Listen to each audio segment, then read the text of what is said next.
Muchas gracias. Asambleísta Chacón, por favor.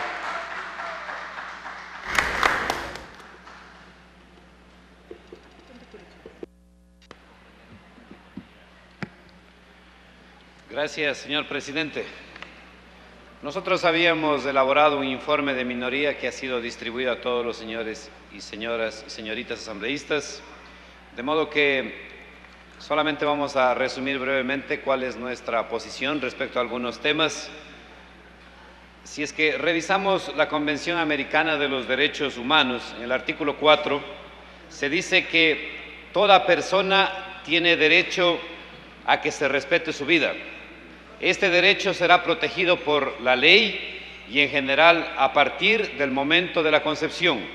Nadie puede ser privado de la vida arbitrariamente. Este es un instrumento internacional con plena vigencia en nuestro país, ratificado por el Ecuador desde el año 1977. Más de 30 años de existencia de esta norma de que la vida debe garantizarse desde la concepción. A pesar de la existencia de esta norma, ha coexistido en forma armónica, sin colisión de ninguna índole, el artículo 477 del Código Penal, que permite el aborto terapéutico y el aborto eugenésico, que permite el aborto justificado. Nosotros vemos, y en este sentido discrepamos con algunas tesis, que no existe oposición, que no es una excepción el aborto terapéutico al derecho a la vida. Es una excepción al aborto, mas no a la vida. En el aborto terapéutico se protege la vida, porque existen dos vidas en conflicto, la madre o el hijo.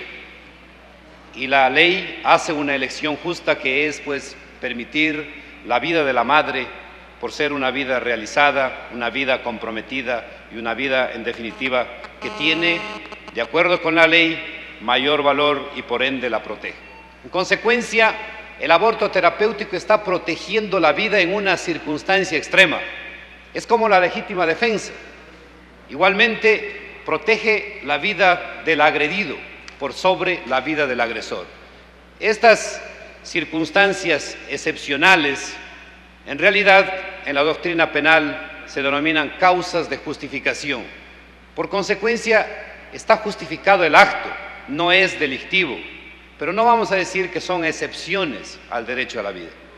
La vida está siendo protegida en su integridad, aún en esas circunstancias extremas, y por ende, personalmente yo creo que debemos reconocer el derecho a la vida, un derecho a la vida pleno, un derecho obviamente a la vida digna, y no creemos que sea menester tratar como ha venido tratando la Constitución del año 98 en forma dispersa. En el artículo 23 la inviolabilidad de la vida y en el 49 la protección de esta misma vida desde la concepción. Si algún mérito tiene nuestra mesa es de haber hecho un importante trabajo de sistematización, de reorganización de conceptos que se encontraban sueltos. Y tratándose de este derecho fundamental, yo creo que hay que unir, como ya está unido en la Convención Americana de los Derechos Humanos. Y si es que esta norma ha coexistido con el aborto terapéutico, ha coexistido con el aborto eugenésico, yo creo que definitivamente lo que tenemos que hacer es trasladar del orden internacional al orden interno este mismo precepto. Y en definitiva no se va a producir nada, no se va a generar ningún tipo de caos, ni tampoco se va a abolir el aborto terapéutico, porque esa es una circunstancia de aborto plenamente justificado, no solo aquí en nuestro país, sino en la legislación universal. Respecto, señor presidente, de la libertad de circulación, creo yo que el asambleísta Hernández ya dijo lo que yo tenía que decir respecto a que tenemos que reconocer la libertad de tránsito en nuestro país de modo pleno, de modo absoluto, y no señalar que la ley va a restringirnos la libertad de movimiento. La libertad de residencia, cierto es, se puede restringir o limitar por razones de orden ambiental o por razones de orden demográfico. Son las dos únicas circunstancias de excepción, pero esas circunstancias de excepción en la Carta Política del 98 constan expresamente determinados en el artículo 238.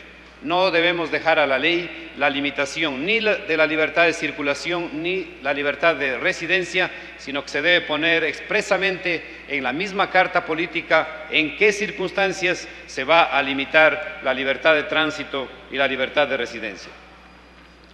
Creo que hay un exceso en el artículo que se refiere al derecho a la protección de datos de carácter personal.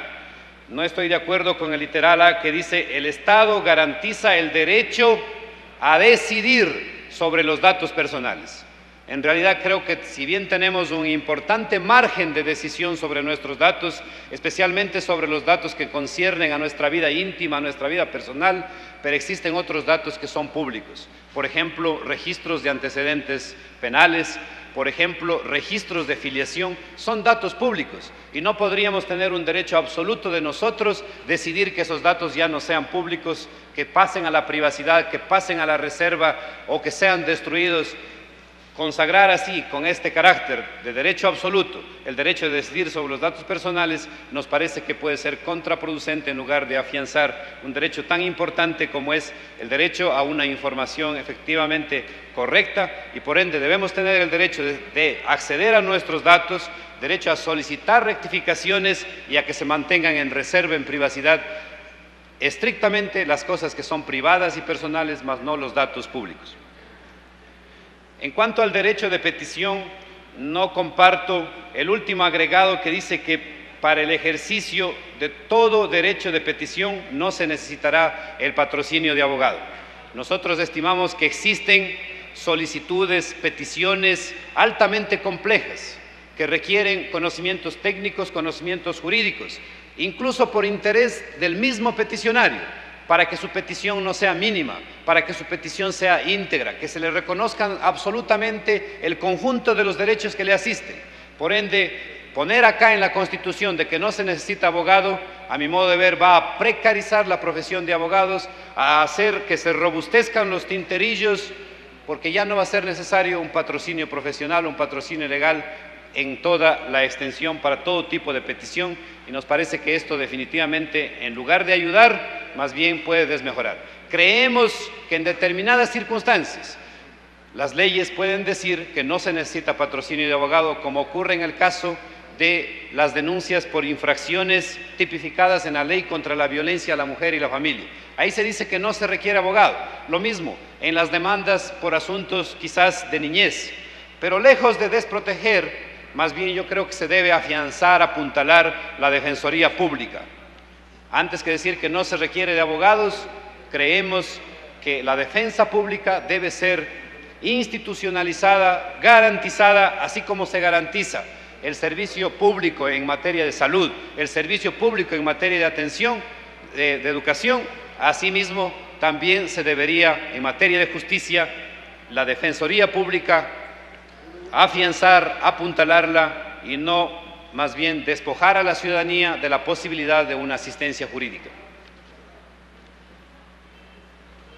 Por último, señor presidente, en el artículo relativo a la seguridad jurídica, comparto la mayor parte del texto de este articulado, pero estoy en desacuerdo solamente con la parte final en la que se dice que las normas jurídicas, la institucionalidad, debe servir para la protección de los derechos humanos, individuales y colectivos. Le queda un minuto, asambleísta. Sí, termino, señor presidente. E intereses nacionales por sobre los intereses de la inversión, el capital y el mercado. Yo creo que debe decir por sobre los intereses particulares, porque la inversión per se no es ni mala ni buena. La inversión puede ser para servicios de salud, para servicios de educación. Justamente hay que invertir para realizar algunos derechos. El capital igualmente puede ser público, puede ser privado, puede estar orientado a una finalidad social. Por ende, creo que el conflicto se da entre intereses nacionales e intereses particulares o privados, y hay que poner las cosas en su justo lugar. Muchas gracias.